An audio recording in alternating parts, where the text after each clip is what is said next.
नमस्कार दोस्तों, मैं संजू चंद्रवंशी आपके लिए डेली कुछ ना कुछ नया लेके आता हूँ। आज फिर मैं आपसे एक बात करना चाहता हूँ कि प्रधानमंत्री नरेंद्र मोदी जी ने कल संसद को संबोधित किया था। उन्होंने दोनों सदन को संशोधित किया, लोकसभा और राज्यसभा। आज राज्यसभा को संशोधन भाषण दिया और आज उन्होंने बहुत सारी बातें कही। कल भी उन्होंने बहुत सारी चीज़ें कही थी। इस युद्ध के नज़रिए से उन्होंने कहा था कि अगर ये युद्ध कंटिन्यू रेगुलर चलता रहा तो काफ़ी चीज़ें के क्राइसिस आएंगे, भारत में भी ये संकट गहराएगा। और वहीं भारत सरकार इस प्रयास को सफल बनाने के लिए, इन संकटों से लड़ने के लिए काफ़ी प्रयास कर रही है।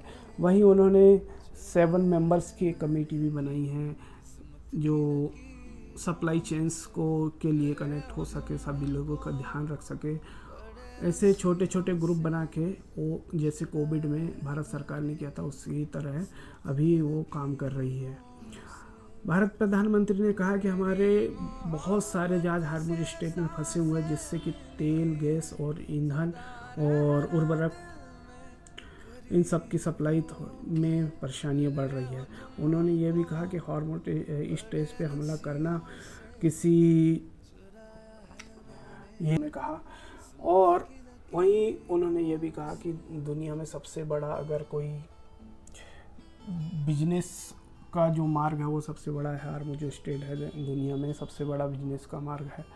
वही हार्मोज स्ट्रेट का अगर रास्ता कई दिनों तक अगर नहीं खुलता है, अगर ये युद्ध कम से कम 10 से 15 साल तक अगर चलता है, आज कल के भाषणों से अगर ऐसा लगा कि युद्ध अगर लंबा चलता है तो भारत को इसका संकट आना तय है।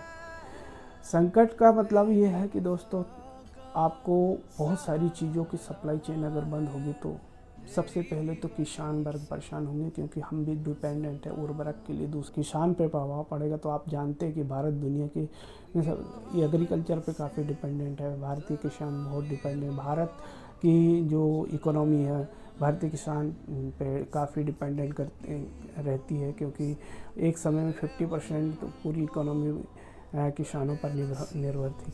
अभी जो है भारत में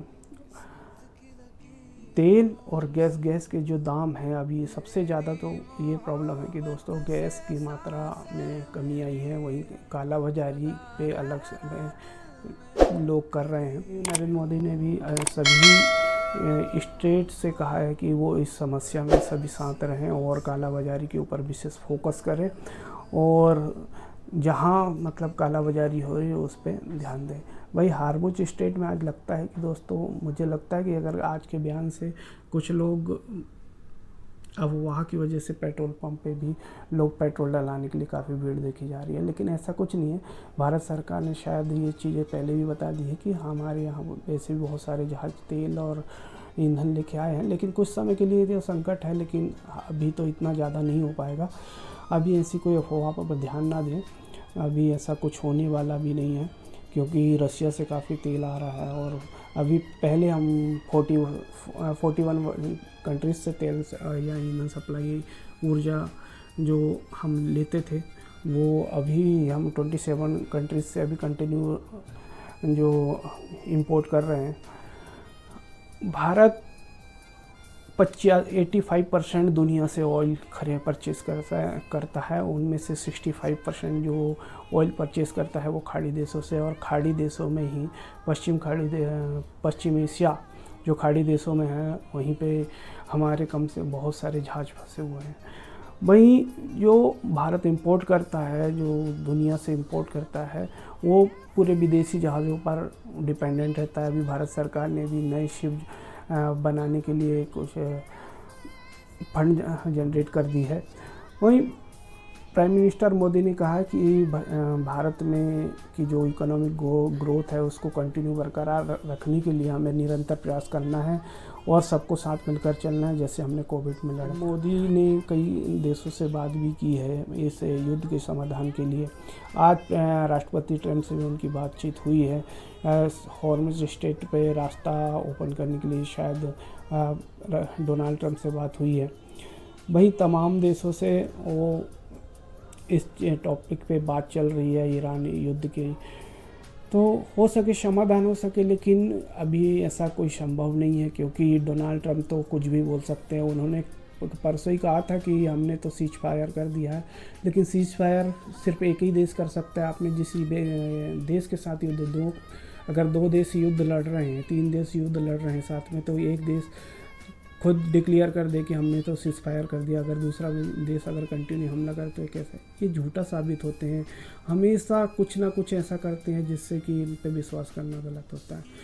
तो ट्रंप की बातों तो आपको पता है दोस्तों कि कितनी सही होती है। वो कभी कुछ बोलते हैं फिर उसी बात को पलट जाते हैं, तो वो झूठे साबित हो गए हैं बहुत सारी जगह और बहुत से, तो उनकी बातों का कोई महत्व नहीं है। हो सकता है ये युद्ध लंबा चले। इजराइल और ईरान एक दूसरे पर लगातार हमले करते जा रहे हैं और अभी तक ऐसा कोई वो समाधान नहीं निकला है कि जिससे कि युद्ध को कंट्रोल किया जा सके। वहीं दुनिया में ऊर्जा का संकट गहरा चुका है और दुनिया परेशान हो रही है। तेल और डीजल के मात्रा आसमान, सेंसेक्स जो शेयर मार्केट है वो ज़मीनी स्तर पर बहुत ज़्यादा डाउन चल रहा है।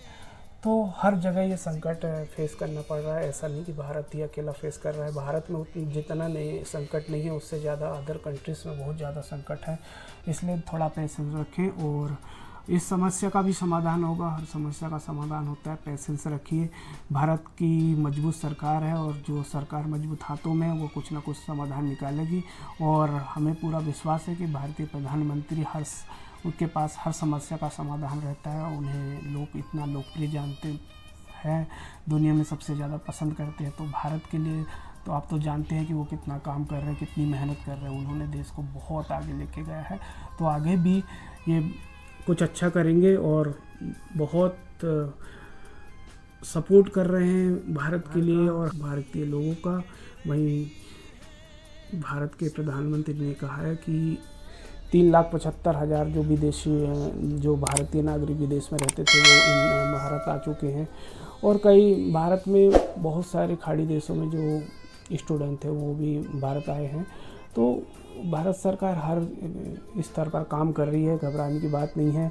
अफवाहों में मत जाइए और सब कुछ अच्छा होगा। हमने वो कोविड जैसे समस्याओं से लड़ा है, तो अभी आगे भी लड़ेंगे और कुछ अच्छा करेंगे। जय हिंद, जय भारत।